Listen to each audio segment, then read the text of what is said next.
Hi, my name is Tureeda. I like to read a book, and yeah, my father did it, so. And he knew. Okay, the first poem I will read is from my book, Synchronicity, The Oracle of Sun Medicine. So, yeah, I've always been a nature baby. And this is called How Did I Know? How did I know? In living room, on floor mat one afternoon, napping between worlds of the seen and unseen, birds' crying song touches me. I know. I hear you ask. How can one determine if birds are crying? If they are indeed crying, by what method of tonal frequency could you detect birds' crying song? I do not know. I cannot tell you. Their refrain awakened me from what I believed a dream. Though when I opened my eyes, I could still hear them weep. When I stood up, I could still feel their misery. When I opened the door from the second floor, my eyes were drawn down, witnessing brown birds fluttering wildly over lifeless kin on the ground. How did I know? How did I know the bird's song of sorrow?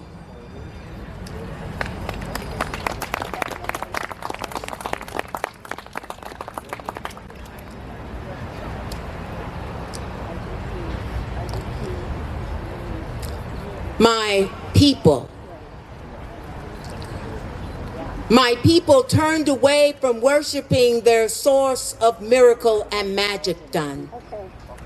My people turned away from worshiping earth, water, winds, stars, and sun, so they could worship someone on a cross. So many are lost, deceived, and made to believe guilt from another culture, a vulture polluting their well-beings with sights of non-realistic dreams. Now, too many cry because too many die by sacrificial death, worshiping lies. Tried to turn us from the sun and memories of water, fire, light, wisdom.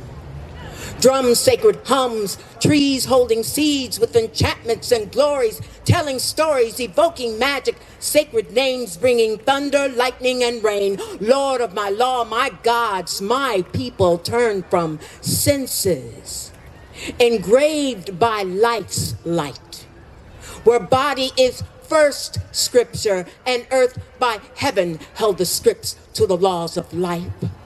From water spirits, smells and spells with atmospheric wells of genetic keys, from wind's oracle messages through soft breezes, from mother tongue's sacred words connecting third eyes, from birds' seasonal flight messages and skies, and the naming of our children for the presence in their lives. From earth where gardens had worth, and birth was not an ongoing pain, where raising the young was not a fearful gain, where life wasn't frequently visited by the insane and maimed for and by a chemically synthesized drug-infested disease, murderous rain. Yes, my people are troubled, yet they secretly know the poisonous snake they fight each day, as ancestral spirits whisper miracles and magic done with earth, water, wind, stars, and sun. Where darkened skin sung fire, light, wisdom as dark simmering coals housing souls in spiraled groves of rainbow lights. Seers of scripted sights. Yes, my people are troubled by what might have been, could have been, before we allowed them to turn us away from worshiping earth, water, winds, stars, and sun, so we could worship someone on a cross. But this too shall pass. Thank you.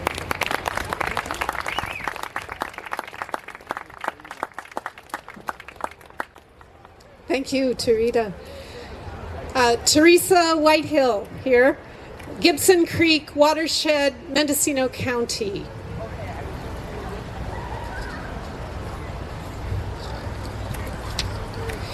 Butch lightning, Lost Pipe lightning, Jack Smith lightning, Albion River lightning, Horse lightning, Ore Series lightning, Montgomery Flat lightning, Alder Creek lightning, Wagers lightning, Mendocino Lightning Complex Fire, Summer Solstice 2008.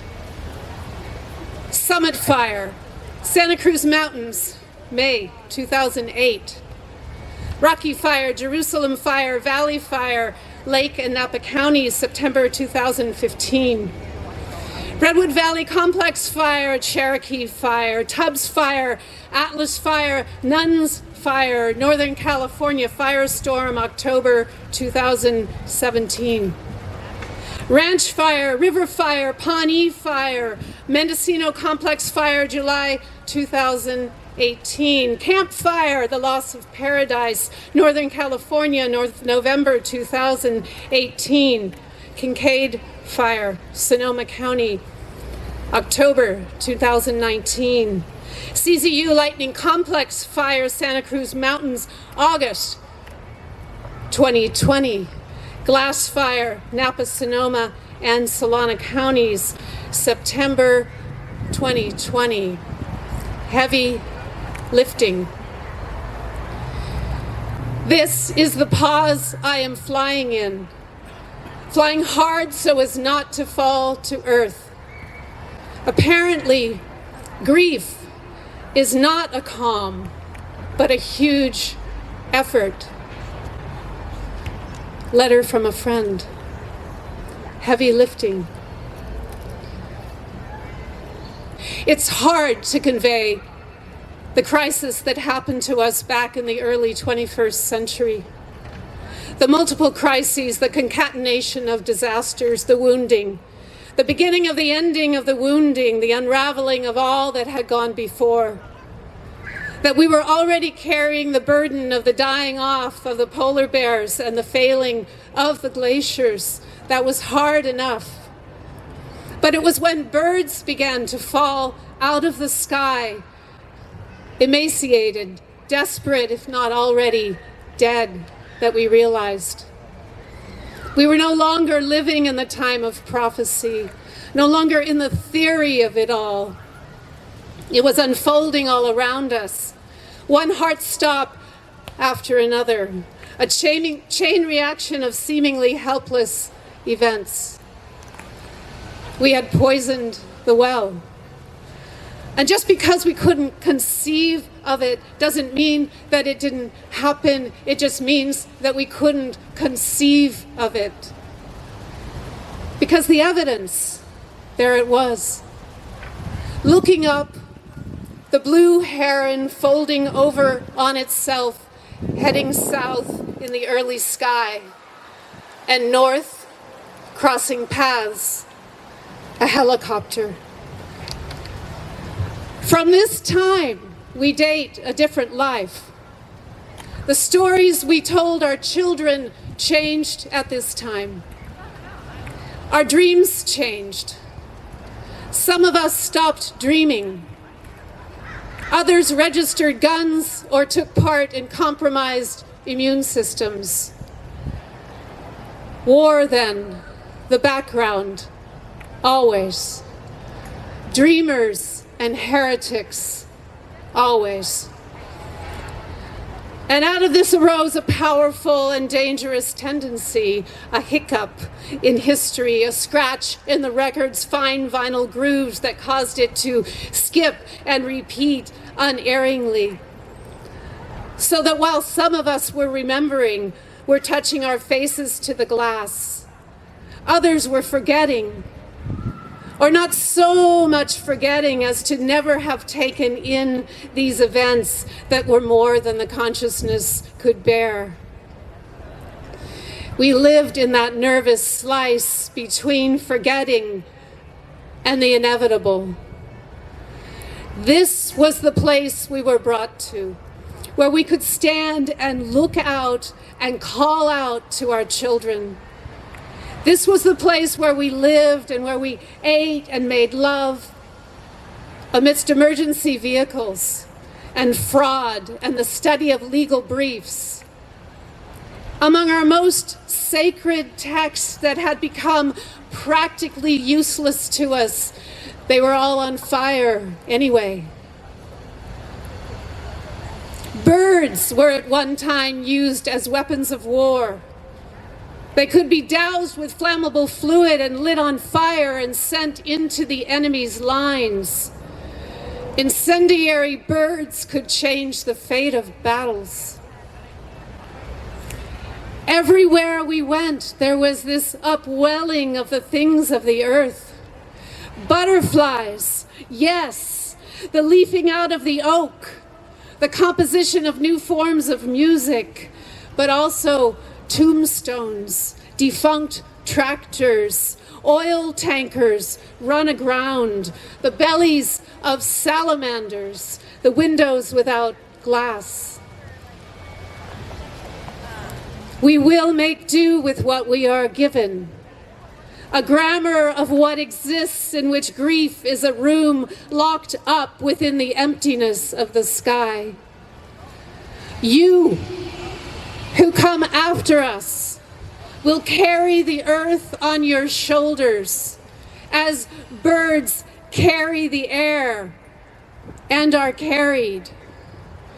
Be lifted by these things that broke us.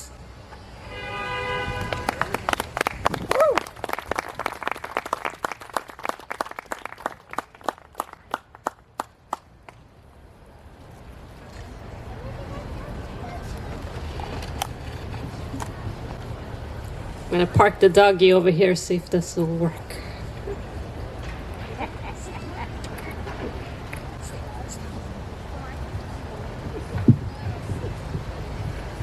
Can you hear me?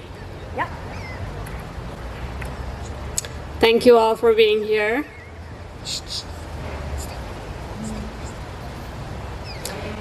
My name is Rooja Mohassessy, and I'm going to be reading 2 poems. This first one is a new poem, and it's in response to the protests that are ongoing right now in Iran, and it's dedicated to the brave women who are risking their lives for their rights, for our rights, for all of us.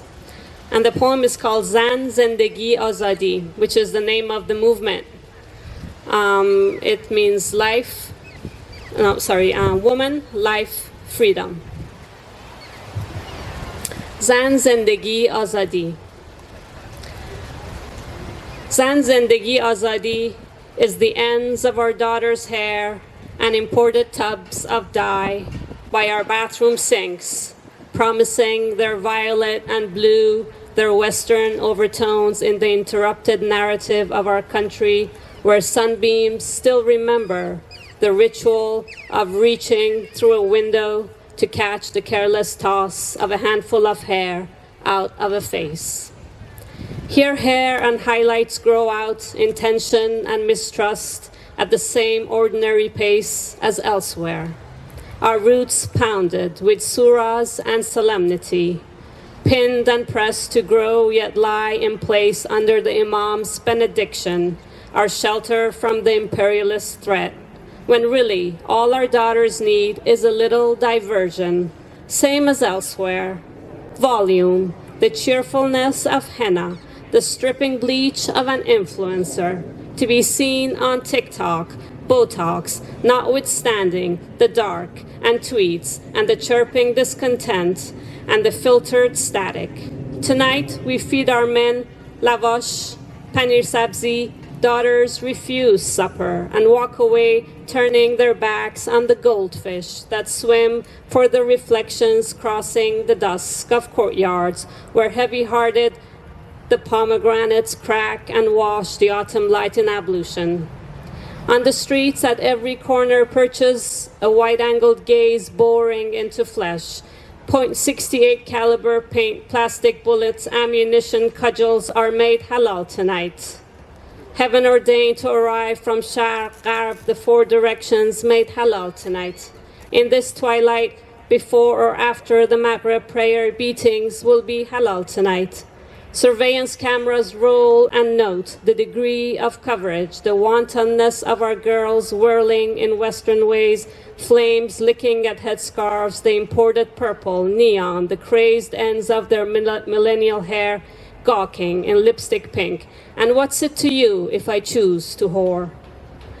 Then it's the mobile phones held high by a chain of suns that corral to document the bared midriff on the pavement, the panic, two-perk dunes of pre-adolescence braless, and rising to proud points and blood flowing unrestrainable into a pattern before she had a chance to bleed and be kissed on one cheek, then the other, by us mothers, her aunts, great-aunts, before Madarjan had a chance to push her clean-washed bangs out of her eyes, kiss her forehead, and compliment her for coming of age.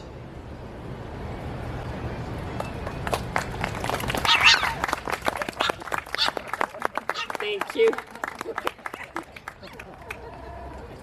Good. This second poem is from my forthcoming collection that will be coming out in February by Elixir Press, and the collection is called When Your Sky Runs Into Mine. And the poem is about the dramatic change that we experienced before and after the Iranian Revolution, when the hijab became mandatory. Before and after the Iranian Revolution. In the 80s, countless shipments were denied entry onto our land. I wonder if rubber dildos still buoy on the Great Sea, bloated, greasy, with the surplus of embargoed oil choking that long inflamed passage through the Strait Neck of Hormuz like a midnight belch.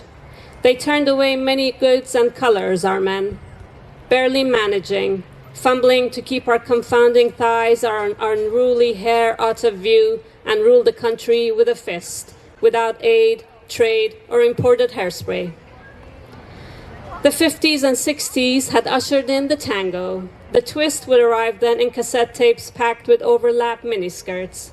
After the revolution, Sony players still sucked the Hollywood VHS in place, coached folks in the new Occidental moves. My aunt shows me a photograph of women clapping to each other's jig, her belly dancing, hips swaying in the warmth of a kerosene heater. By late 80s, the definition of dirty dancing grows so broad as to embrace lashes, lips, and other indecencies. Young women are urged to keep still, not fiddle with their faces. Then stoning comes in vogue. Most, me included, miss out entirely on Swayze's steps. Some friends of friends get 99 lashes for playing the clandestine soundtrack past earshot, one lash for every name of God. Virgins get it the hardest. Guards insert Coca-Cola bottles into rectums, determined to seal each fate beyond repair. They take pains to leave vaginas gaping in their wake.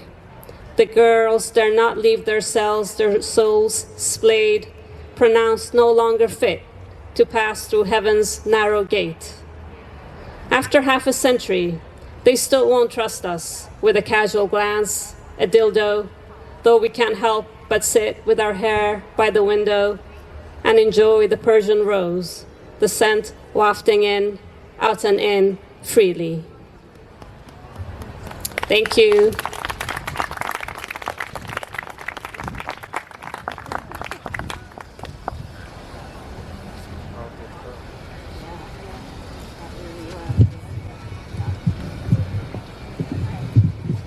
Hello, my name is Chris Olander, and I got some company here. It's going to help me out with this. Each day, our hands discover the blue emerald river's heart, jewel that radiates the canyon's deepest image. The forest fountain, bubbling wilderness down the granite crags' building block foundation. our souls, precious body. A sweet communion for our lips, speaking vast secrets, unfurling leaves from the gold and black oak, nurturing lupin nectar. Glowing dawn fire, we dive into its clear pool, spirit laughing, our river's current. River light in the mind, deep, emerald, pools the granite canyon. We reflect what is, passing through rock each day of our lives, flowing out of sight. So we look upstream to what is coming, entranced, green serpentine flow, conifer, oak, poison oak, black locust, sweetens the body's electric movement. We watch water bubbling, rolling over cobbles between bedrock, splashing beauty clear, rhythm, character, polishing gemstone, crystal, cascades, lace patterns between, white bone, the gold of our lives. So we climb, naked, warm into Marrow's beautiful canyon, where this woman gathers her movements true to her course before her in rapids churn, and roars the river's green gold light, pooling her body's treasures. Battered by the brute boulders this course to the ocean's generation, spiraling cycles encircling this world body, she becomes more beautiful each day, widening my embrace to the essential element. And so it is. We enter the jewel pool, pleasure, wetting imagination, embracing flesh in current light, sliding over bones, rippling together into the crux of power, coming together, frothing the cascades, roughly rush, salmon leaping upstream, coming, still quivering. Flush red, the pool's last light, mirroring the bubbling cascades, cleansing desire, rippling downstream. The current swirls each day, this woman and I swimming upstream, coursing the falls as wet, light, miracle. Thank you.